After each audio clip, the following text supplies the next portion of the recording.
محسن bag صاحب آگے بڑھتے ہیں.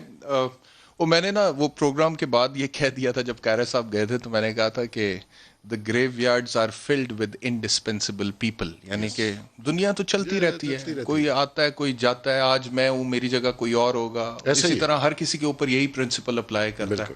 تو وہ میرے خیال میں تھوڑا اس کا غصہ کھا گئے ہوں گے جو انہوں نے کہا کہ اچھا پھر میرے بغیر پوری پارٹی بوائکاٹ کرے گی, ہون شو چلا کے بکھاتے ہیں. اللہ مالک ہے جی, اللہ مالک ہے, یہ چیزیں ہو جاتی ہیں. اچھا بیگ صاحب آگے بڑھتے ہیں سیاست پہ. آپ کچھ کہنا چاہ رہے ہیں؟ نہیں.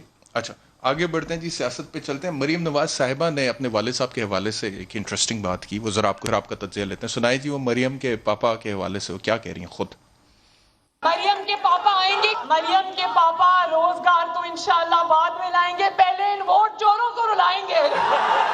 جی مریم کے پاپا آئیں گے جی, بالکل آئیں گے, آئیں گے جی آئیں گے. اور وہ دیکھیں حالات بدلتے دیر نہیں لگتی.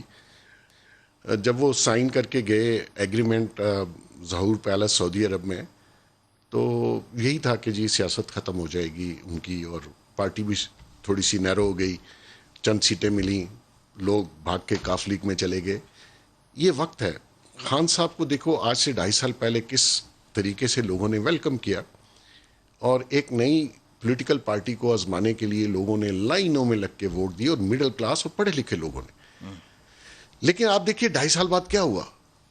یہ لوگ اب اٹیکنگ پوزیشن میں ہیں, خان صاحب ڈیفینسو پہ ہیں. خان صاحب نے 2.5 سال میں اپنی پارٹی کا حال کیا, اپنے ممبران سے نہیں ملے, ہاتھ نہیں ملایا, بات نہیں کی, ان الیکٹڈ لوگوں سے گورنمنٹ چلا رہے تھے, پارٹی کے لوگوں کو پوچھا نہیں. اب وقت آیا صرف 1 سیٹ کا مسئلہ, 3 دن وقف. اور دیکھیں اس کے بعد کیا ہوا. خان صاحب نے ایک ایم پی اے جو لودرا میں تھا اس کو بھی بلایا. نہیں, اور ابھی 3 دن وقف کر دیے جی سینٹ الیکشن سے پہلے, کہ اب میں نے دیکھیں جوڑ توڑ کرنی. ایکچولی میں یہ بڑی ڈفرینٹ گیم ہے جو یہ سینٹ کا الیکشن ہے, یوسف رضا گیلانی صاحب کا اور حفیظ شیخ صاحب کا. یہ میں ابھی کون جیتنے جا رہا ہے آپ کے خیال؟ میں ابھی آپ کے کیمرہ مینوں سے بات کر رہا تھا کہ زرداری صاحب یہ گیم ہارنے کے لیے کیوں کھیلیں گے, اس کا جواب مجھے دے دیں. اور دوسری بات یہ ہے کہ زرداری صاحب نے اپنے موقف پہ پوری پی ڈی ایم کو, جس میں ماشاءاللہ نواز شریف صاحب, مریم, مولانا صاحب, اچکزئی صاحب, سب کو یہ باور کروایا کہ آپ نے ریزائن نہیں کرنا, آپ نے بائی الیکشنز میں حصہ لینا ہے, اور سینٹ کے الیکشن میں بھی حصہ لینا ہے, اور ووٹ آف نو کانفیڈنس کی طرف ہم جائیں گے. تو اگر یہ زرداری صاحب گیم ہارتے ہیں تو سارا موقف ہی زرداری صاحب کا ختم ہو گیا. ساری پی ڈی ایم تو کہہ رہی تھی ریزائن دو, رپڑ ڈالو. لیکن سر کہتے ہیں یہ آسان ہے حفیظ شیخ کو ہرانا.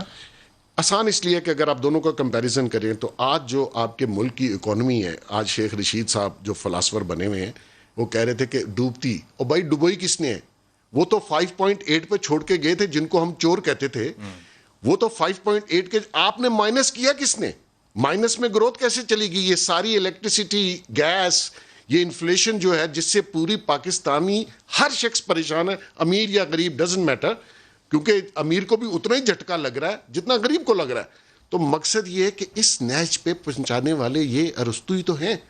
اور میں اگر پی ٹی آئی کا پارلیمنٹ کا ممبر ہوتا تو احتشام صاحب میں کیوں حفیظ شیخ کو ووٹ دوں؟ نہ وہ میری پارٹی کا ہے, نہ اس ملک میں رہتا ہے, نہ اس کا کوئی سیاسی بیک گراؤنڈ ہے. وہ آیا کہاں سے, کس کے کہنے پہ آیا؟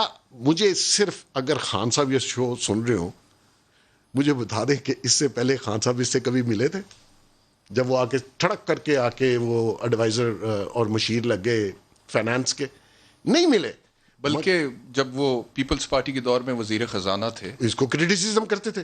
مقصد یہ ہے کہ اگر ایک پولیٹیشین نے ووٹ دینا ہے, کیا مجبوری بنی عمران خان کی کہ حفیظ شیخ کو ہی اپنا فائنانس منسٹر, اسد عمر دا پوسٹر بوائے, جس کے حوالے سے خان صاحب یہ کہتے تھے کہ اس کو سارا پتہ یہ اکانومی ٹھیک کرے گا, اس کو ہٹایا حفیظ شیخ کو لے کر. Fake boy. جسٹ باتیں سن لو, باتیں پریکٹیکل کرنا بڑا مشکل ہے. تھیوریز میں ابھی آپ کو بتا رہا تھا, تھیوریز ڈفرینٹ ہوتی ہیں. کرنٹ پولیٹیکل سچویشن اور آپ کا جو گراؤنڈ ریالٹیز ہے اس کو فیس کرنا. اور کوئی بندہ, جیسے آپ کہہ رہے ہیں کہ وہ پی ٹی آئی کا بندہ ہی نہیں ہے حفیظ شیخ, تو میں اس کو ووٹ کیوں دوں گا؟ اس نے آج تک تو جماعت جوائن نہیں کی. خان صاحب کی کیا مجبوری تھی؟ خان صاحب کے پاس دیکھیں نا 22 سال کی جدوجہد, بہت کچھ کیا.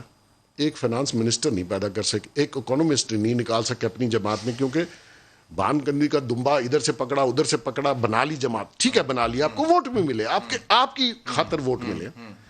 لیکن 2.5 سال میں کیا کیا آپ نے تو اس معیشت کو بھی ڈبویا. پالیٹکس میں جو روایات آپ نے برقرار رکھی پارلیمان کے اندر, اور جس طریقے سے آپ نے پی ڈی ایم بنائی, جی تو اب بھگتی ہے.